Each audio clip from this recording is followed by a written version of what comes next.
gain about the army recruitment. And it is not only for the JCOs who are recruitment, it is for officers, women entry for doing 10.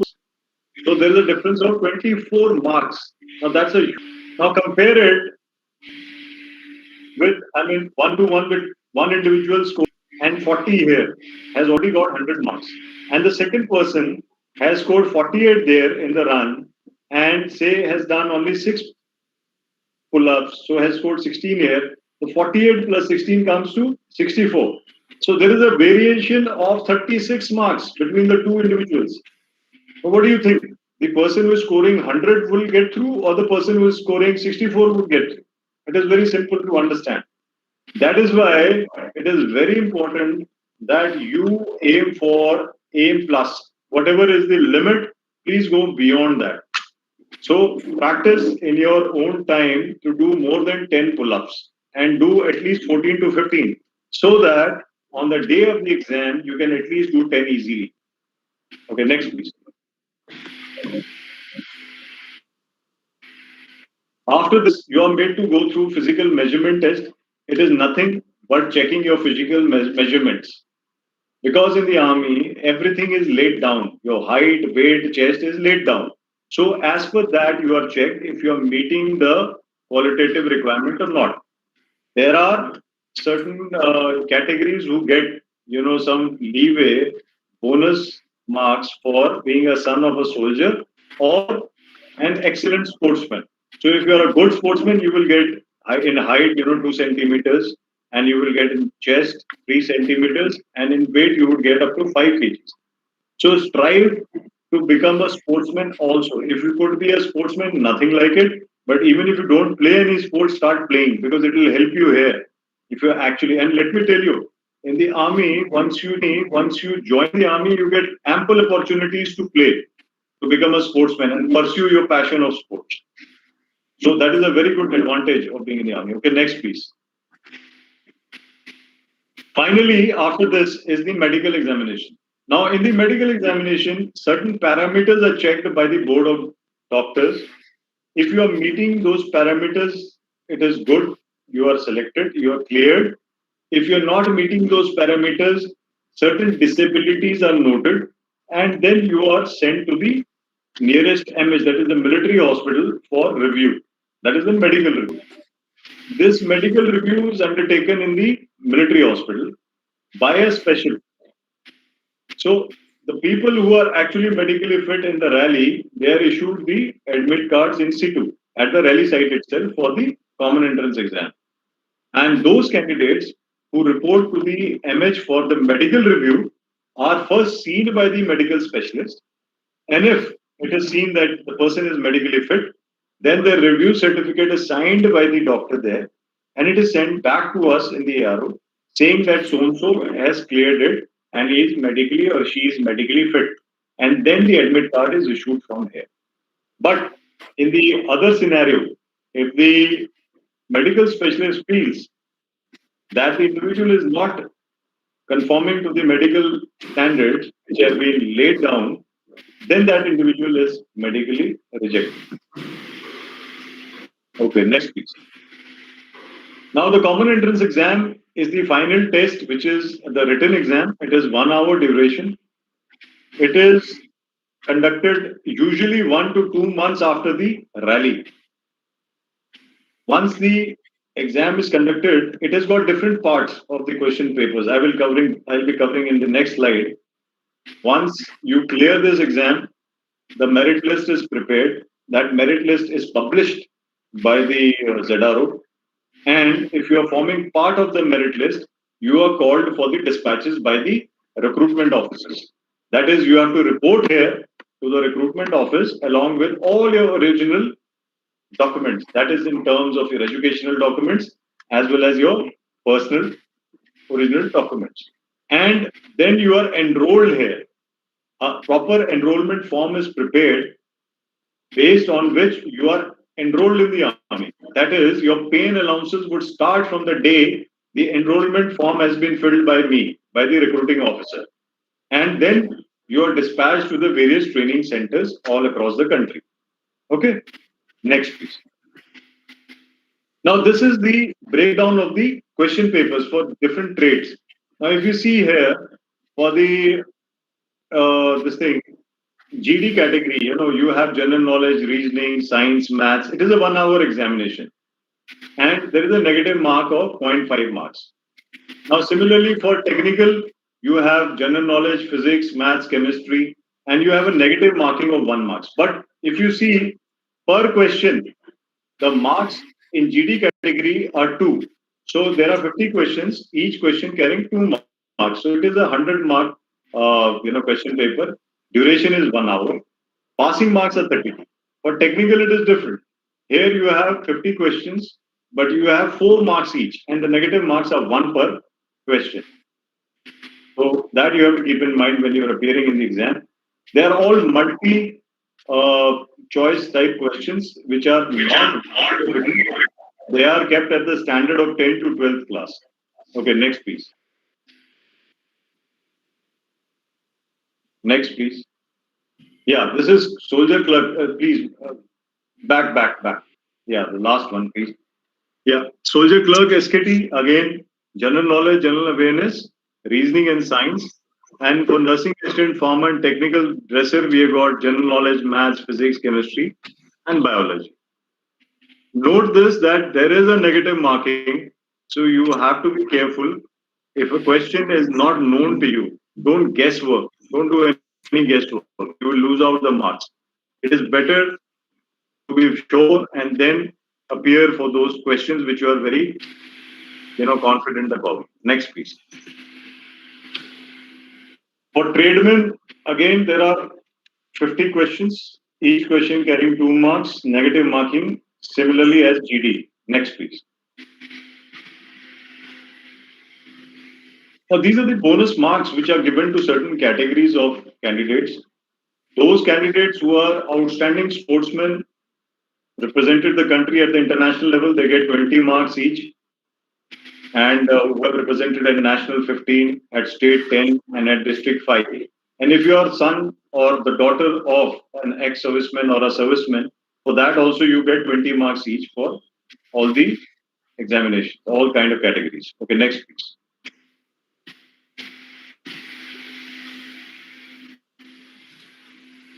Yeah, next. Now coming on to the pay scales. See, the scales which are shown here are little older, like they are 2 to 3 years old. So you can add on another 5,000 rupees on top of this is the actual pay scale as on date. Now, if you see the lowest rank in the army is Sepoy, it has got a basic pay of 21,700 and a military service pay of 5,000. So, as per this, a Sepoy would be receiving 27,000 rupees.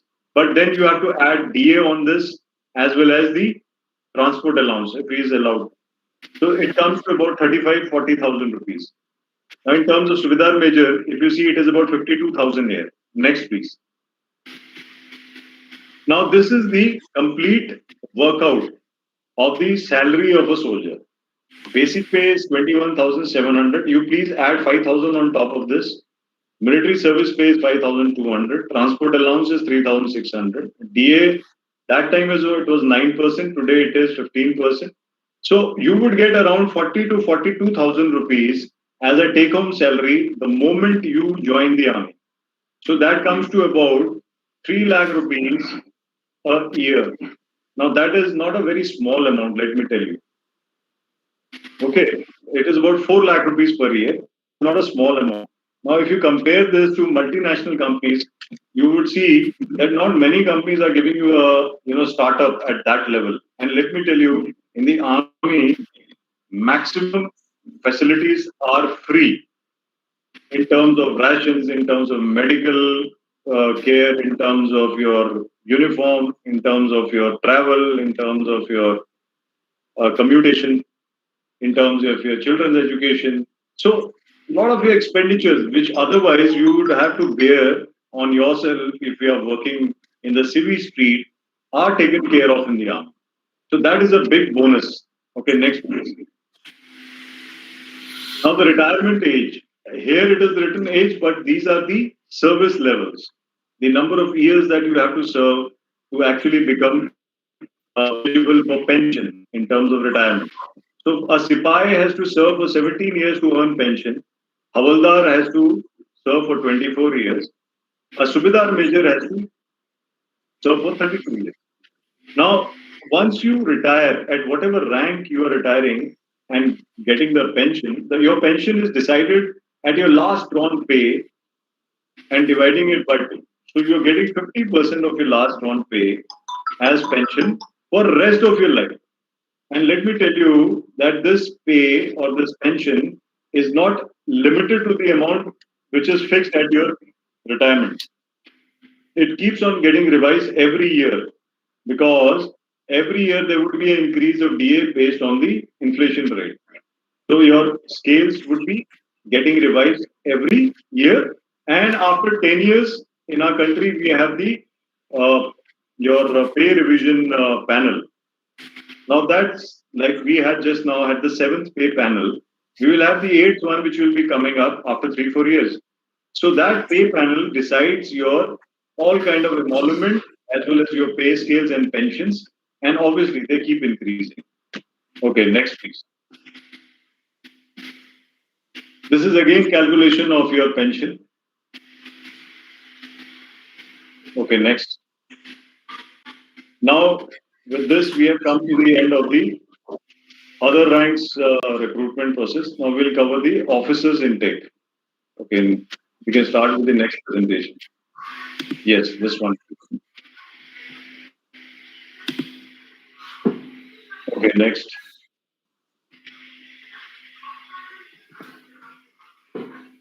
Yeah. See, the role of the Indian Army, you must be aware, you must have read about it or heard about it or seen it in any video or something, is basically to preserve the national interest of the country, to basically safeguard the country against any external threat or aggression. That is the primary role of the army. The secondary role of the army is to basically safeguard the country against any kind of internal disturbances. These internal disturbances could be in form of counterinsurgency ops against terrorists, insurgents. They could be against Naxalites. It could be against riots or any kind of unrest in the country against the government of the country. And apart from that, the army is also responsible to provide assistance to the government, that is the national government as well as the state government, in hour of distress and disaster. These disasters could be natural, they could be man-made. Natural disasters, which occur very occasionally in our country, as you are seeing these cyclones, then floods, earthquakes, landslides. These are very common in our country. So, army plays a major role in these, events. Whenever there are such disasters, humanitarian assistance and disaster relief is undertaken by the army in a big way, because the army is, organized in such a manner that we have got the resources and the manpower, a trained manpower, in fact, to undertake such kind of assistant roles. Apart from that, for the man-made disasters, which could be explosions, fires, it could be collapsing of a bridge or of a building. There also the army is normally called for assistance. And army has always been coming and providing whatever relief we can. Okay, next please. In this presentation, we have got 5 parts. In part one, structure of the Indian Army. Part two is life in the army. 3 is emolument. 4 is how to join the Indian Army. And 5 is the SSB interview. Okay, next. Basically, the army is so designed. It is divided into two main, components. One is the arms, which is the combat arms, the one which are actually doing the fighting, the war waging. And the other component is the services which are in the supportive role, basically supporting the combatant arm of the army. Next, please. Now, if you see on the view foil, these are the combat components of the army. First is the infantry. Infantry are the foot soldiers. They are the basic fighting arm of the country.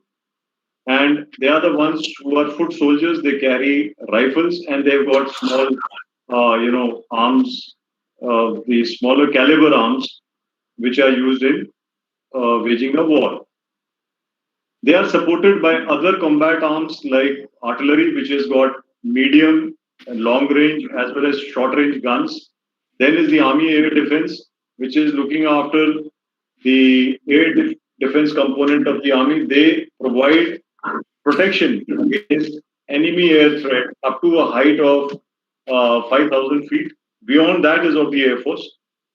Then we come on to Armored Corps. Armored Corps has basically got tanks. There are though few cavalry units which have still got horse cavalry with them, which is more of a ceremonial nature.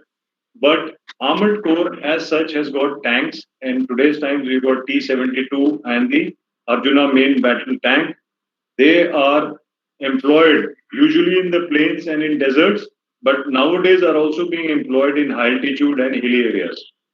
Then we have engineers, which is basically responsible for carrying out route preparation, opening of roads, creation of bridges, doing demolition work, providing water points, and also laying minefields as well as removing mines.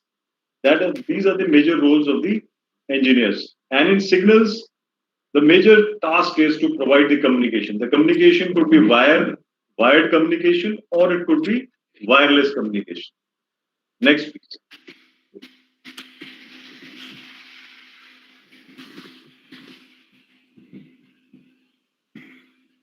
Yeah, next, please. What happened? Sir, what? Yeah.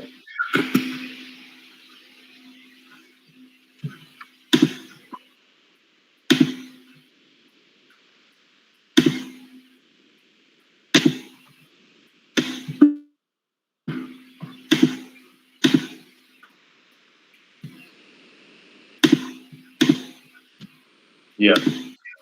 Next, please. Next slide, please. Yes. No, no, no. Go back. No, no. Next one. Okay, this one. It's fine. Now, in terms of services, that is the support component of the combat arms, we have certain service providing corps in the army. First is the electrical and mechanical corps, that is EME. So they are looking after the maintenance and repair part of the vehicles and equipment in the army. The Army Ordnance Corps is providing the logistic support in terms of arms, weapons, equipment, and ammunition. Intelligence Corps is basically to provide the intelligence to the army, both in field intelligence as well as intelligence of our adversaries. Corps of Military Police is simple. It is similar kind of job of a civil police, but only related to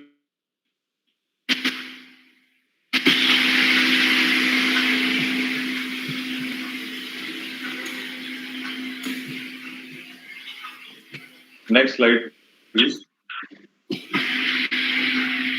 Okay. Then we have the Army Dental Corps. This is the corps which provides the dental medical care to the troops and their families. The Army Medical Corps obviously is giving the medical cover to the troops and their families. We have got a number of hospitals, smaller, bigger, all across the country. Almost all military stations, and let me tell you, we have got more than 450 military stations in the army, have got one or maybe two smaller or bigger hospitals in all the locations. Then we have the Remount and Veterinary Corps, which is providing the veterinary cover to the army units. Now, in the army, we have also got dog units, we have got the horse and mule units. We have also got, military dairy farms where we have cattle. So, for providing medical cover to them, we have this RVC Corps. Then we have the Judge Advocate General. It is basically looking after the legal aspects of the army. All kind of legal matter is being dealt by them, whether it is within the army or while dealing with the civil code. Next, please. I think Bosco, your mic is on. So because of that, there is some disturbance coming in. If you could switch it off, please. The mic. If you could disable the mic, please. Yes, sir. Yes, sir. Once. Yeah. And the slides, please. If you could go back to the slideshow.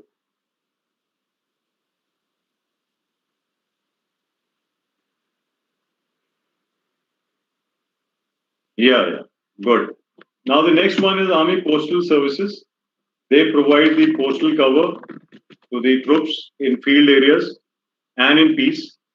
Then we have the Army Service Corps providing the logistic support to the combat arms. They are providing the rations, the FOL, the transportation, as well as ammunition during operations and war.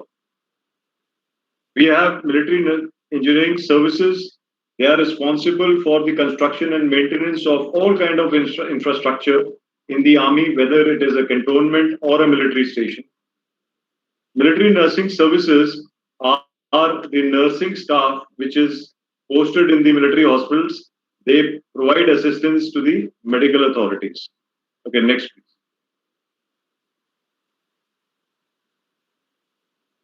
We have Army Education Corps, which is looking after the education of the troops.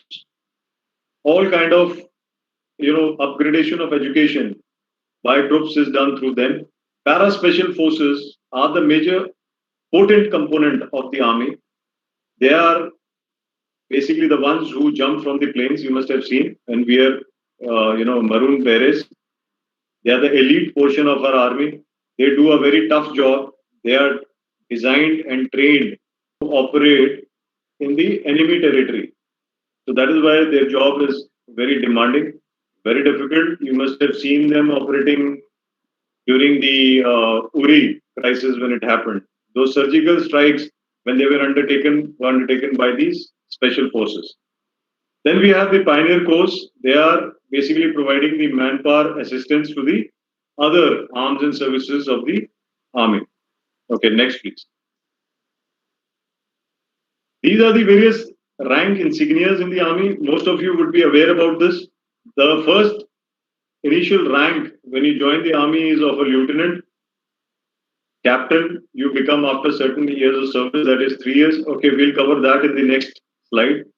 Then we have colonel, which has got a star, 2 stars and a Ashoka. And a general, that is a chief, has got a Ashoka, a star, as well as one baton with a sword. Okay, next please. These are the promotional stages of the various ranks in the army. Lieutenant is on commissioning. Captain is with 3 years of service, 2 to 3 years in fact. And major, you become with total 6 years of service, otherwise 4 years in the army as a captain. Lieutenant colonel, you become with 7 years of service as a major, and you should have put in at least 13 years of service in total. Colonel rank is a selection grade rank, which you become a colonel at the service of about 16 years. And if you haven't been selected, then you become a time scale colonel with 26 years of service. And the higher ranks, which are brigadier and above, are on selection basis. Next, please. Life in the army. We'll cover it in following this thing. Now, see, the army life is definitely full of action. You will get to see it in different scenarios, different situations throughout your service. So let me tell you that it will be a very action-packed life which you are going to lead, which will be thrilling at stages, particularly in your younger ages. In your initial service years, it will be very thrilling, full of action. Second is your professional growth. Army gives you adequate opportunity of growth. You will get to attend so many types of different courses in different establishments, which will give you the necessary push if you want to pursue a certain stream of education. You will get to do that. If you are an engineer and you want to pursue MTech, you are most welcome. You can apply for it and you can do that. If you're a doctor who is simple MBBS and wants to do his super specialization, you're most welcome. You can do it. But let me tell you, here it is on government expenditure. So those 30, 40 lakh rupees which you would have been expending outside through your pocket to gain that kind of education qualifications are taken care of while being in the service. In terms of adventure, never ending adventure, the choice is yours. If you want to apply for adventure activities, there are numerous types of activities which are planned throughout the year. You can always apply for them. Travel, it is something which you cannot avoid. If you love traveling, then this is the service for you. It is amazing the amount of traveling you will do from one place to another. Throughout your life, you will be moving from one place to another. Every year, in fact, you would be traveling to your place of duty. You would also be traveling to place of training. You would also be traveling on temporary duties. Or if you're proceeding on leave, you would again be coming back. So the point is that most of the time throughout the year, you would be traveling. Lifestyle, it offers you a very good lifestyle because there are certain standards which are being maintained in the army. And being part of this August, organization, you want to maintain that standard. And I've seen that everyone conforms to it. So you can expect a good lifestyle here. Family, yes, you have got family life. You have got, army stations all over the country where you have got family accommodation. You can keep your family with you. Your children can stay with you. Your wife can stay with you. Your parents can stay with you. You can provide your children good education, keep them with you. So there are various facilities which are provided.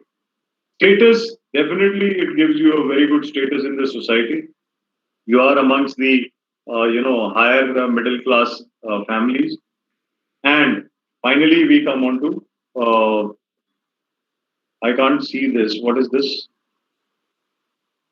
The activities. Last one is, I think, the activities. Is it?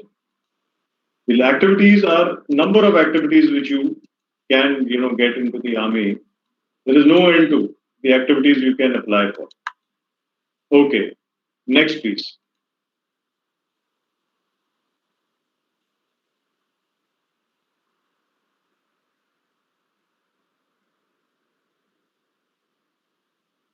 Bosco, hello. Bosco, I'm audible.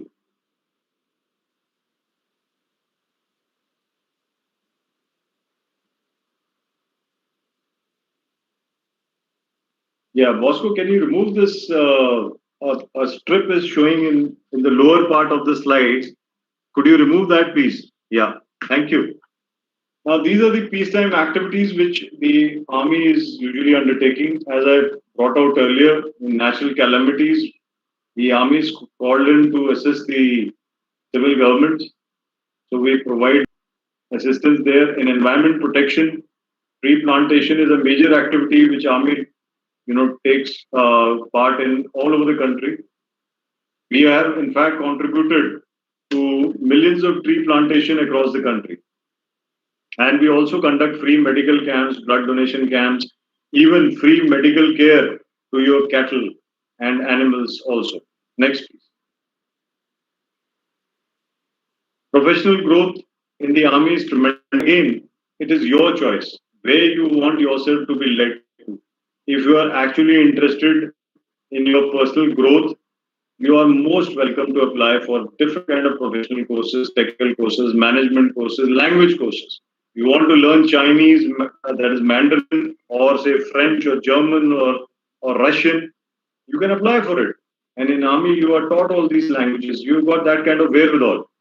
You can also pursue higher studies if you want to, say, do a doctorate in a particular subject.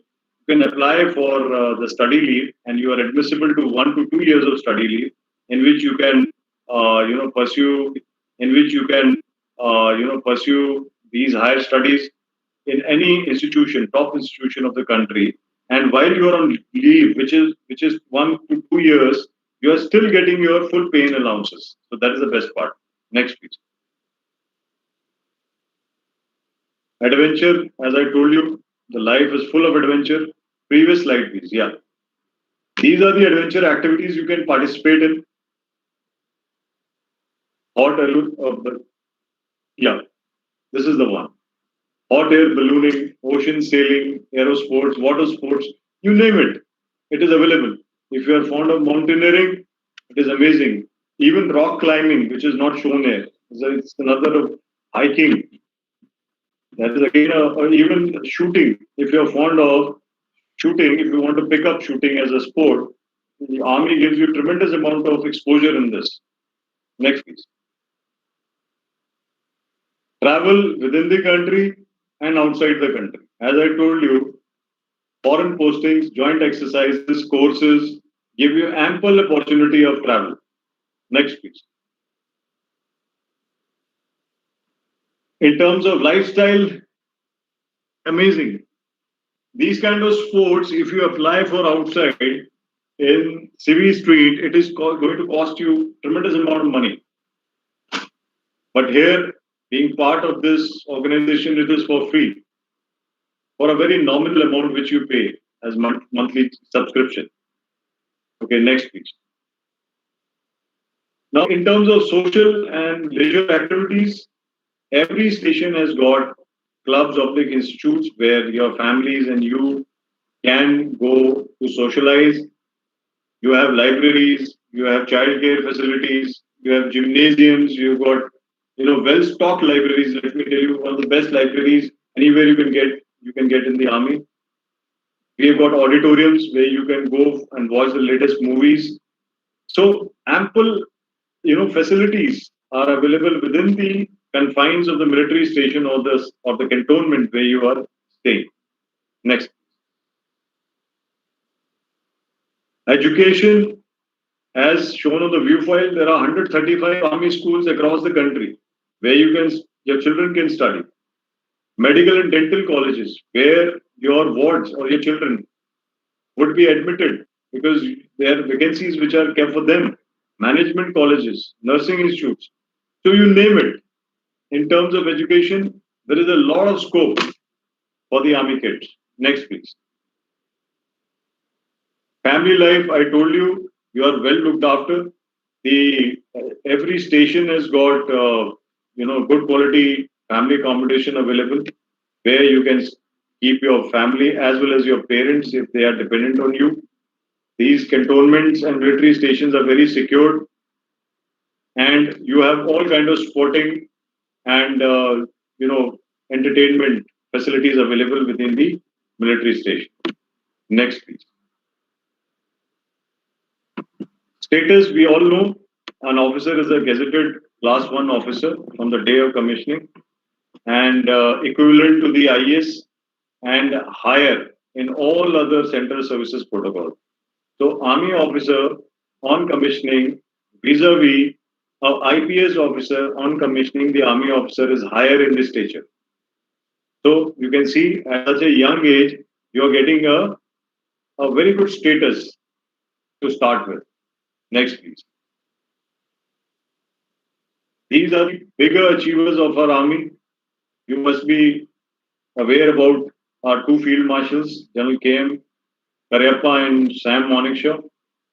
Major Dhyan Chand was a hockey wizard. Let me assure you that. It is amazing for the growth of the children. Next, please. Now, this is the emoluments package which you get as a cadet when you are in IMA or OTA. It is 25,000 per month. On commissioning, if you're commissioned in the field area, it is about 80,000 rupees per month. And in a field area, it is about a lakh rupees. And let me tell you, you get commissioned at the age of 22, 23, 24 max. So at that young age, you're drawing a salary like that. Compare it with the CV street. And if you add on to this, the kind of facilities which the army is providing you at such nominal rates or at free of cost, then it is tremendous. Next, please. This is the basic play of various ranks. Okay, next, please. So if you calculate the rank and basic pay and other types of emoluments, these are the emoluments which you are generally getting as a lieutenant, when you are getting commission. Now you see, it all adds up to almost a lakh rupees. Even for dress uniform, you are getting 20,000 rupees a year. So that is also getting taken care of. You not to spend from your pocket. Next, please. And whenever you get posted to any field area on the height of your altitude of 9,000 feet, then you will also be admissible to high altitude allowance. And if you are stationed in a field area, you also get study leave once in your service with full pay and allowances. Maximum is 2 years. In terms, next please. Other facilities, the risk is negligible.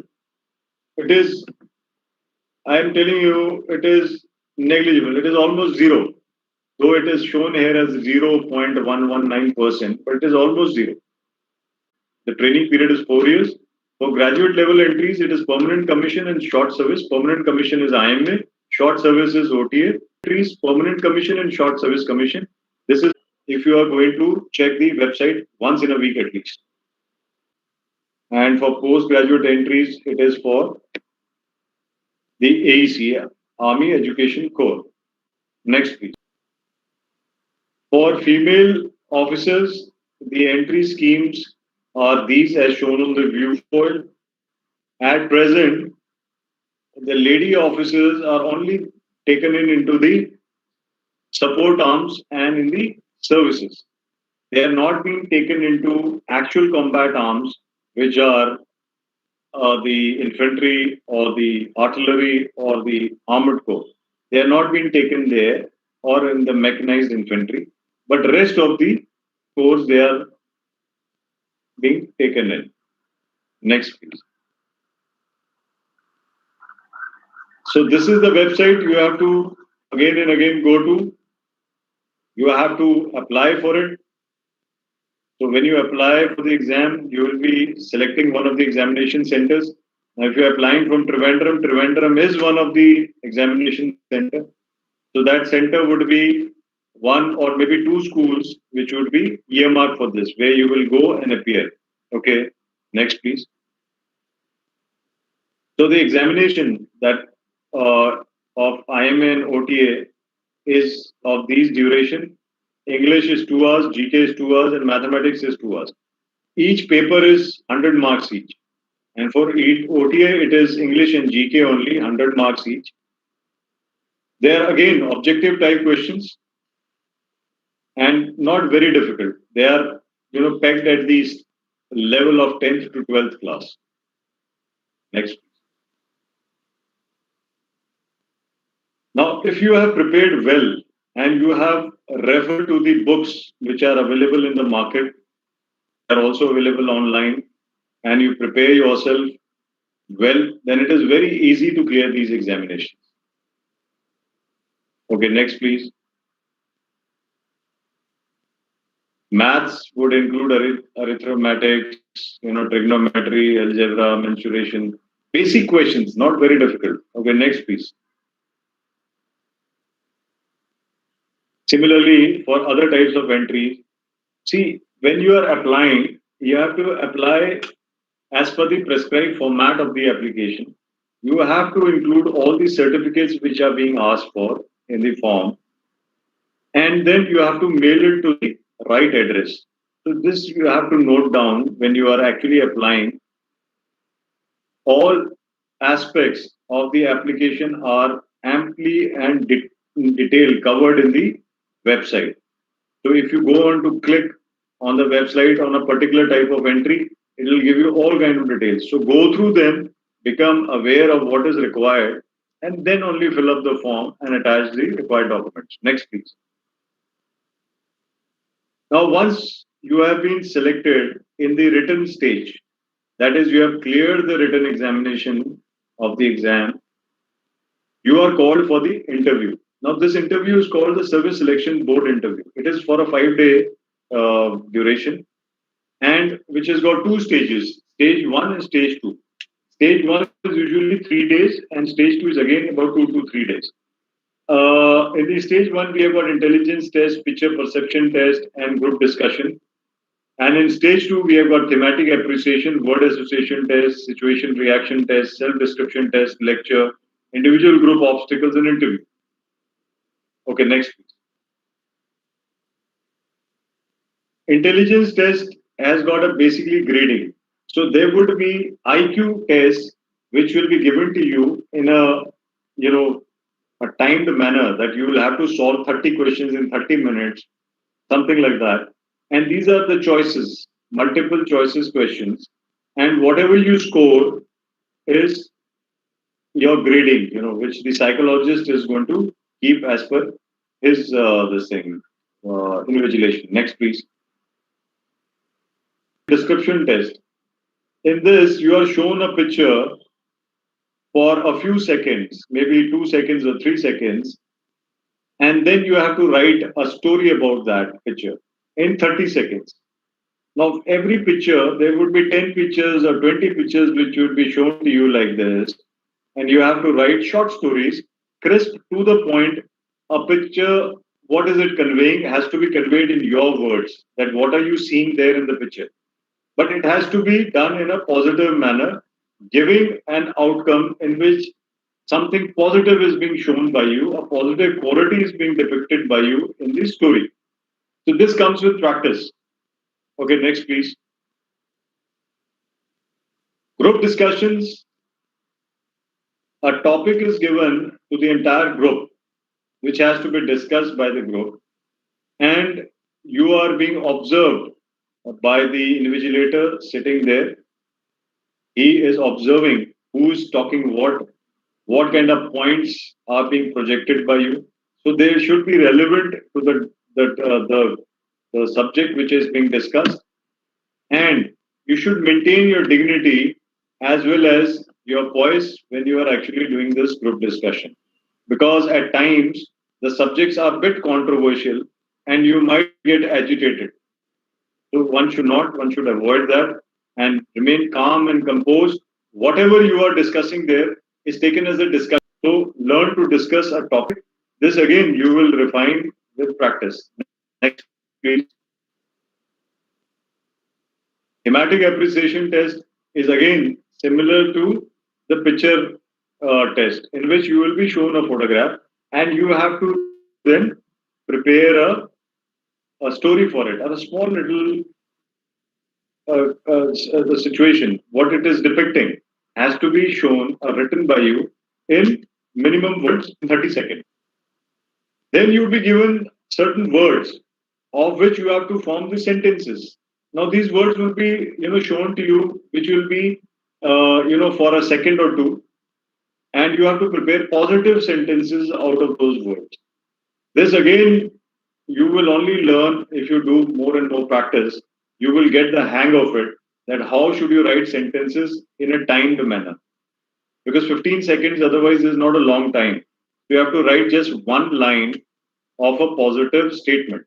That you need to practice. Okay, next please. Then you come on to the sample situation. A certain situation will be painted to you. It will be in a form of a fill in the blank, and you have to fill it up in 30 seconds. Okay, for example, what is being shown here? So these kind of sample situations would be in a questionnaire from format, which will be 10 to 20 such situations.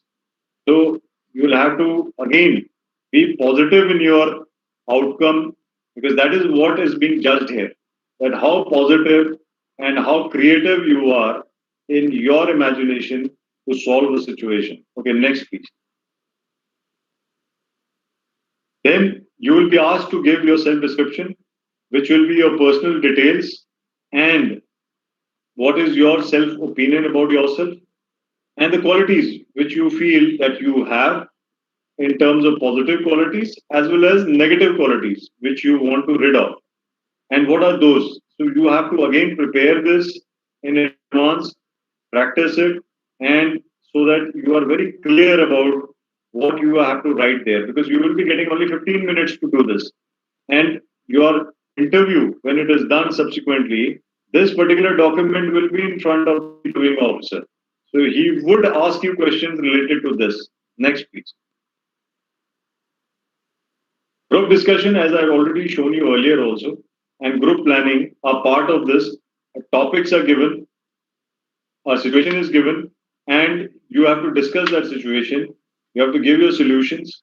Those solutions are again discussed, and various options of solutions are prepared. Okay, next, please. Next, you are then told to give a lecture.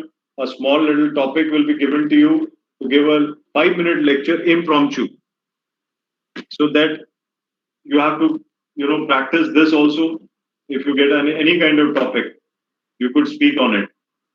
Say for example on COVID-19, prepare a 5 to 10 minute verbatim lecture which you can give on it, basically covering what is the genesis, what is it all about, and what are the problems, what are the symptoms, what is the latest medical research, and what is the way forward. So it should cover a particular topic in its totality, but it should be very brief. For every aspect, you have to just say about 10 to 15 lines. So even if you prepare a lecture of 5 to 7 minutes, it is good enough. Okay, next, please. Next, then the final thing is your interview. The interview is the final event of the day three, in which the interviewing officer, who is usually a senior officer of the rank of a brigadier or a major general, would be taking your interview. He would be asking you questions from a variety of things. I mean, he could be asking you about what you have written in your self description. He could be asking you about your background. He could be asking about your education qualifications. He could be asking you about your hobbies. He can also give you certain situations to solve. Any kind of situation can be posed. Solution do you have for that?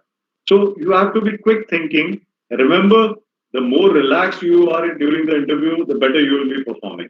And always be open, be clear, be very, very forthcoming. Don't try to hide anything. Don't lie about anything. What you are not aware of, just say sorry, sir. I'm not aware about it. No poodle faking, no lying, no making up stories. So if you come out as a simple, straightforward, and a truth-speaking person, you'll be liked obviously by the interviewing officer, and you will have more chances of getting selected. Next, please. The other tasks, once you have cleared the first stage, then you are also called for other tasks, which are command tasks, final group tasks. Command task is something in which you will be told to solve. As a leader, have to make others, to do certain activities to solve that problem. So you will be just, and in the final group task, everyone gets together as a team, and then they try to find a solution to a problem. Okay, next, please. Finally, we have the conference of the SSB staff is present there. The group testing officers, the psychologists, the interviewing officer, they all are sitting there along with the president of the service selection board. And they see the individuals one by one, they call them, and they see who's the individual who is being selected. Most welcome to ask the questions. Because as a territorial army officer or a other rank. So territorial army was initially providing the security to the army establishments when the regular army actually goes to war oblique on operations. But nowadays, in those times, I mean, I'm talking